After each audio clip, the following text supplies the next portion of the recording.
আসসালামু আলাইকুম সকলকে। আজকে উদ্ভিদ শারীরতত্ত্বের একটা খুব ইম্পর্টেন্ট টপিক শ্বসন। শ্বসনের একটা প্রথম ধাপ গ্লাইকোলাইসিসটাকে নিয়ে আমরা আলোচনা করব। তো ফার্স্ট অফ অল শ্বসন উদ্ভিদ এবং প্রাণী সবার দেহে দিন-রাত 24 ঘন্টা হতে থাকে। উদ্ভিদের দেহ যেমন হয়, আমাদের মানুষের দেহ হয়, জীবজন্তু সবার দেহে হয়। কারণ শ্বসনের মাধ্যমে স্থিতিশক্তি মানে আমাদের শরীরে যে সঞ্চিত শক্তি থাকে, সঞ্চিত শক্তিটা কি?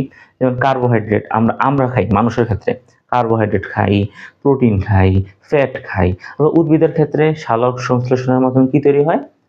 গ্লুকোজ তৈরি হয়, কার্বোহাইড্রেট তৈরি হয়। এইগুলো হচ্ছে সঞ্চিত শক্তি। এই সঞ্চিত শক্তিগুলোকে রাসায়নিক গতিশক্তি দ্যাট মিনস এটিপি হচ্ছে পাওয়াটা মূল টার্গেট। এই জিনিসটাই হচ্ছে শ্বসনের মাধ্যমে করা হয়। শ্বসন যদি না হয় আমরা শক্তি পাবো না। এই যে আমি হাত নাড়াচ্ছি, এটা আমরা করতে পারবো না, শক্তি পাবো না। প্রাণী জগৎ বা জীব জগৎ স্থবির হয়ে যাবে যদি শ্বসনটা না হতো। তো শ্বসন স্মৃতিশক্তিকে গতিশক্তি মানে রাসায়নিক গতিশক্তি মানে এটিপি পাওয়া হচ্ছে মেইন। আমাদের জুলজিতে শ্বসন একটা চ্যাপ্টার আছে, চ্যাপ্টার 5। সেখানে বহিঃশ্বসন নিয়ে আলোচনা করা হয়, যেটা হচ্ছে প্রাণীদের ক্ষেত্রে হয়। উদ্ভিদদের ক্ষেত্রে বহিঃশ্বসনটা নিয়ে এত বেশি আলোচনা করা হয় না, কারণ তাদের আহ আদান প্রদান হয়, গ্যাসীয় আদান প্রদান হয় ত্বকের মাধ্যমে, পত্ররন্ধ্রের মাধ্যমে, লেন্টিকুলারের মাধ্যমে, বিভিন্ন মাধ্যমে। তো ওইটা নিয়ে বেশি আলোচনা করা হয় না, কিন্তু শ্বসন অন্তঃশ্বসনটাকে নিয়ে আলোচনা করা হয়, বিশেষ করে সবাত শ্বসন, অবাত শ্বসন। সবাত অবাত কিন্তু আমাদের দেহ হয়, প্রাণী জগতেও হয়, উদ্ভিদের দেহ হয়। উদ্ভিদের ক্ষেত্রে যেমন সবাত শ্বসন, অবাত শ্বসন দুই ভাগে আমরা অন্তঃশ্বসনকে ভাগ করি। যদি বোটানিতে বলে যে শ্বসন কয় প্রকার, দুই প্রকার, সবাত, অবাত। সবাত মানে হচ্ছে বাতাস সহ, মানে অক্সিজেন সহ। অবাত শ্বসন মানে অক্সিজেন ছাড়া। দুইটারই কয়েকটা করে ধাপ আছে। সবাত শ্বসনে 4টা ধাপ, অবাত শ্বসনে 2টা ধাপ। সবাত যেহেতু অক্সিজেন সহ, সেখানে আমাদের এটিপি বেশি প্রডিউস হয়। অবাত শ্বসনে এটিপি কম প্রডিউস হয়। দুইটারই প্রথম ধাপ, কমন ধাপ হচ্ছে গ্লাইকোলাইসিস। গ্লাইকোলাইসিস খুব ইম্পর্টেন্ট। গ্লাইকোলাইসিসে কি হয় আমরা দেখব। গ্লাইকোলাইসিসের আচ্ছা, এই যে সবাত অবাত এই শ্বসনগুলো কোথায় হয়? কোষের সাইটোপ্লাজমে হয়, কিছু পার্ট হয় সাইটোপ্লাজমে, কিছু পার্ট হয় মাইটোকন্ড্রিয়ায়। সাইটোপ্লাজম এবং মাইটোকন্ড্রিয়া দুইটা মিলে হয় সবাত শ্বসনে। অবাত শ্বসন পুরোটাই হয় সাইটোপ্লাজমের উপরে। তো গ্লাইকোলাইসিসের আরেকটা নাম আছে, যেহেতু এটা সাইটোপ্লাজমে হয় প্রথম ধাপ, এটাকে অনেকে কমন পাথওয়ে বলা হয়, আবার অনেকে সাইটোপ্লাজমিক শ্বসন বলা হয়, এবং ইএমপি পাথওয়ে বলা হয়। ইএমপি জিনিসটা আসছে, তার যে প্রতিষ্ঠাতা 3জন বিজ্ঞানী মিলে তাকে প্রতিষ্ঠা করছে গ্লাইকোলাইসিস। ইএমপি, ইতে হচ্ছে অ্যামডেন, পি এম এ হচ্ছে ইএমপি ম্যারহফ, পিতে হচ্ছে পার্নাস। তো গ্লাইকোলাইসিস আদার্স নামগুলা জেনে রাখা দরকার, মানে অনেক সময় এমসিকিউতে আসে, আমরা পারি না। গ্লাইকোলাইসিস শুরু করার আগে কয়েকটা জিনিস আমরা একটু জেনে নিই। 1 নাম্বার, কোনো একটা যৌগর সাথে এটিপি যুক্ত হওয়া বা মুক্ত হলে যে এনজাইমটা কাজ করে তার নামের মধ্যে কাইনেজ থাকবে। হাইড্রোজেন যুক্ত বা মুক্ত হলে ডিহাইড্রোজেনেজ থাকবে। আইসোমার মানে হচ্ছে দুইটা অণু বা আমরা বলতে পারি যে দুইটা যৌগ, তাদের অণুর পরমাণু সংখ্যা সমান, কিন্তু তাদের স্ট্রাকচার ভিন্ন, তাদের স্ট্রাকচারটা ভিন্ন। তাদেরকে বলা হয় পরস্পরের আইসোমার বা আইসোটোপ। আইসোটোপ পড়ছো না? তো আইসোমার বলা হয় তাদেরকে। তো আইসোমার একটা আরেকটার মধ্যে যে কনভার্সন যদি হয়, সেখানে যে এনজাইমটা কাজ করবে তাকে বলা হয় আইসোমারেস। ঠিক আছে? তো এটিপি যুক্ত বা মুক্ত হলে কাইনেজ এনজাইম, হাইড্রোজেন যুক্ত বা মুক্ত হলে ডিহাইড্রোজেনেজ এনজাইম, আইসোমার মানে সমাণুদের মধ্যে যেটা হয় আইসোমারেজ এনজাইম। একটা জিনিস দিয়ে বলি, এইগুলার সাথে কিছু প্রিফিক্স যোগ হবে।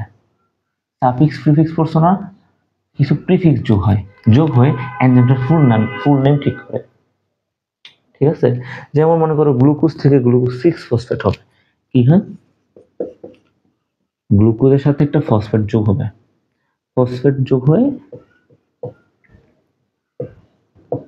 গ্লুকোজের 6 নাম্বার কার্বনে ফসফেট যোগ হচ্ছে, তাহলে হচ্ছে গ্লুকোজ 6 ফসফেট। এখানে যে এনজাইমটা কাজ করবে তাকে আমরা বলবো অবশ্যই কাইনেজ।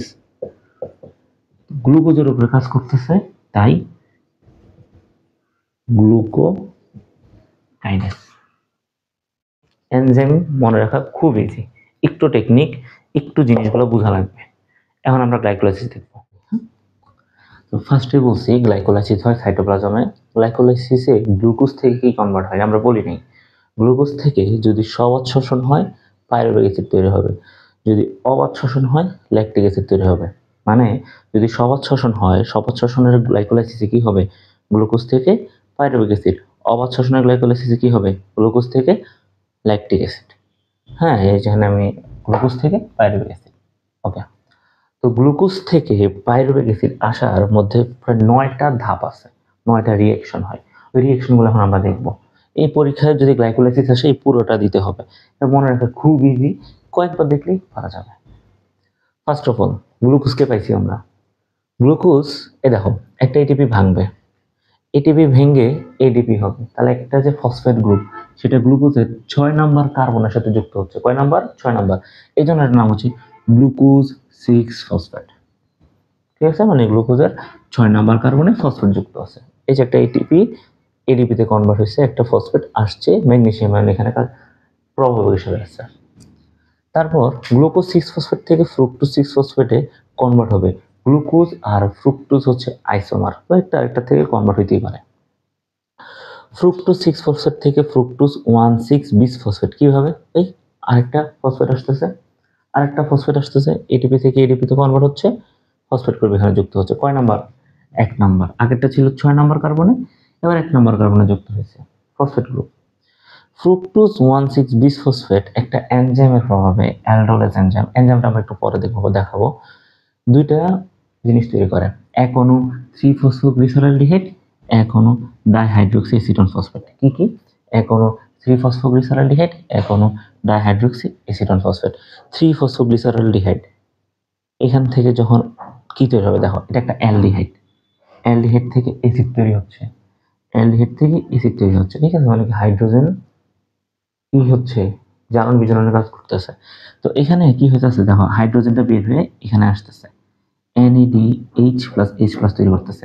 একটা NAD+ ইনঅর্গানিক ফসফেট ছিল, সেটা NADH+H+ বা NADH2 তৈরি করতেছে। এখানে এনজাইম কাজ করতেছে, আমরা দেখব। এখানে তোমরা বলতে পারবা কোন এনজাইম কাজ করতেছে? ডিহাইড্রোজেনেজ। দেখো হাইড্রোজেন একটু আগে দেখাইছি, এগুলো এখানে কোনটা? কাইনেস, এখানে কাইনেস, এখানে আইসোমারেস, যেটা আইসোমার, এখানেও আইসোমারেস। ঠিক আছে,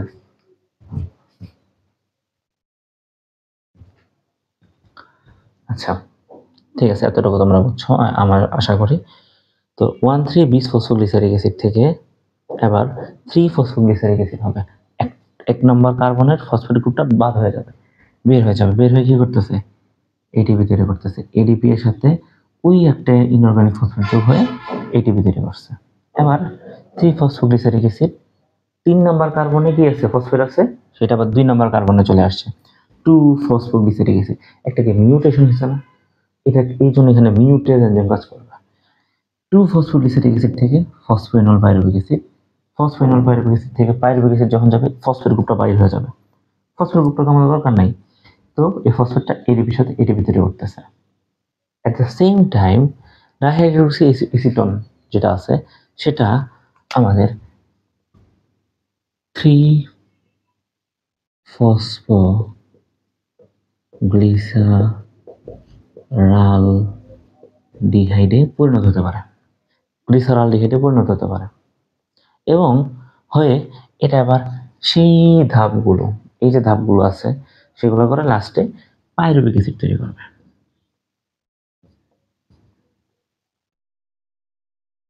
আবার একটু রিক্যাপ করি আমরা, কি রিক্যাপ করতেছি? গ্লুকোজ থেকে পাইরুভিক অ্যাসিড কিভাবে তৈরি হচ্ছে আমরা দেখি। গ্লুকোজ থেকে গ্লুকোজ 6 ফসফেট, সেখান থেকে ফ্রুক্টোজ 6 ফসফেট, সেখান থেকে ফ্রুক্টোজ 1,6 বিস ফসফেট, ডাইহাইড্রোক্সি অ্যাসিটোন ফসফেট থেকে 3 ফসফোগ্লিসারালডিহাইড, 1,3 বিস phosphoglyceraldehyde, 1,3 bis phosphoglyceric acid, 3 phosphoglyceric acid, 2 phosphoglyceric acid, phosphoenol pyruvic acid. আবার গ্লুকোজ থেকে একটা এটিপি যোগ হয়েছে গ্লুকোজ 6 ফসফেট, আইসোমারের মাধ্যমে ফ্রুক্টোজ 6 ফসফেট, সেখান থেকে ফ্রুক্টোজ 1,6 বিসফসফেট আরেকটা ফসফেট যুক্ত হয়েছে, সেখান থেকে আবার ডাইহাইড্রোক্সি অ্যাসিটন ফসফেট এবং 3-ফসফোগ্লিসারলডিহাইড, 3-ফসফোগ্লিসারল থেকে 1,3 বিসফসফোগ্লিসারিক অ্যাসিড কি হয়েছে, একটা NADH তৈরি হয়েছে। 1,3 বিসফসফোগ্লিসারিক অ্যাসিড থেকে একটা ATP তৈরি হয়েছে কিভাবে, 3-ফসফোগ্লিসারিক অ্যাসিড, 3-ফসফোগ্লিসারিক অ্যাসিড পরে two phosphoglyceric acid, phosphoenol pyruvic acid, pyruvic acid. এনজাইমগুলো দেখি আবার, এখানে কি কাইনেজ এনজাইম থাকবে, অবশ্যই কাইনেজ থাকবে, যেহেতু ফসফেট গ্রুপ যুক্ত বা মুক্ত হচ্ছে, তো এই কাইনেজের নাম কি হবে, গ্লুকোকাইনেজ। কাইনেজের নাম হবে গ্লুকোকাইনেজ। এখানে হবে, এখানে কি আইসোমারেজ, কি ফ্রুক্টোগ্লুকো আইসোমারেজ, এখানে হচ্ছে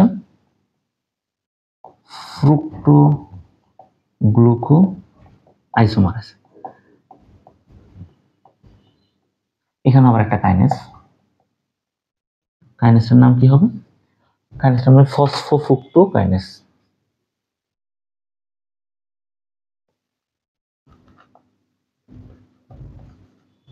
তারপর এখানে হচ্ছে অ্যালডোলেস,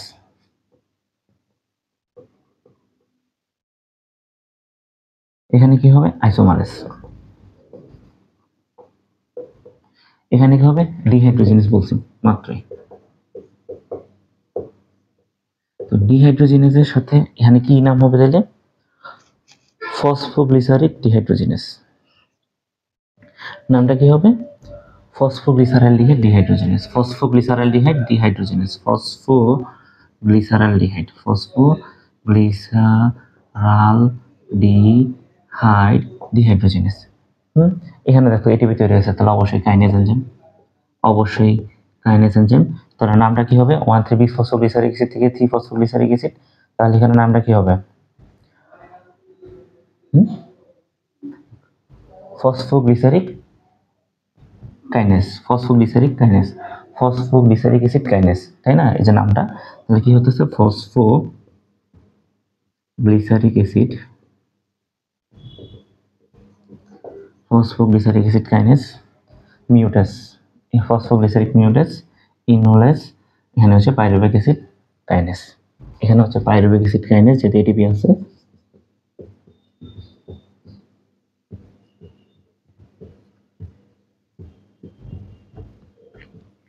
এখানে হচ্ছে ইনলেস, ইনল যোগ হয়েছে এই জন্য, এখানে একটা মিউটাস এনজাইম আছে, ঠিক আছে, মিউটাস এনজাইমটার নাম হচ্ছে ফসফোগ্লিসারিক মিউটাস।